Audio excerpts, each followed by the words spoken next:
This will be the tastiest meat you will eat in your life, just adding the following ingredient. In a container I have 700 grams of beef. I'll add a tablespoon of mayonnaise, and I will mix well, to incorporate it into the meat. The mayonnaise will give it a delicious flavor and also, it will make the meat super tender. Make it at home, you will not regret it. I am sure you will like it a lot. Now I'm going to season the meat, adding a teaspoon of salt, a teaspoon of oregano, a teaspoon of paprika powder, a pinch of black pepper, a tablespoon of garlic powder, and I will mix very well. Remember that you can use the condiments of your choice or whatever you like, or have at home.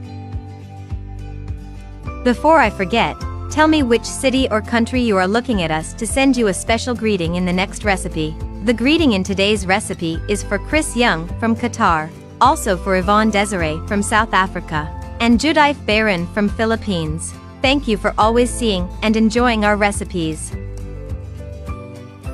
Then in a pan I will put a little oil, and I will add an onion cut into small pieces. Also 2 crushed garlic cloves. And I'll mix to fry a little. Now I will add our meat and move very well.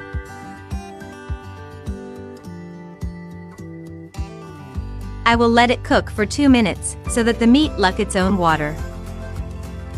Since the meat has voted its own water, I will add a cup of water to it.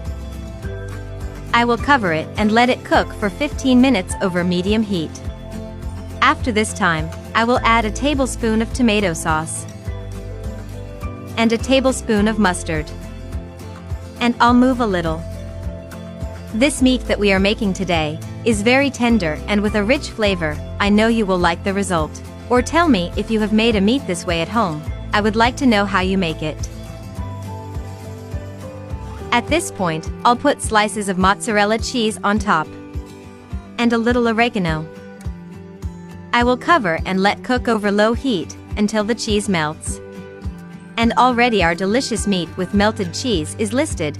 Look how amazing it looks, and you cannot imagine the rich flavor it has. I invite you to make this recipe at home.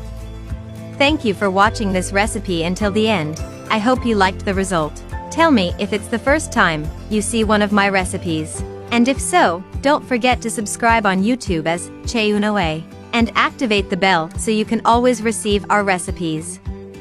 A hug and see you in the next recipe.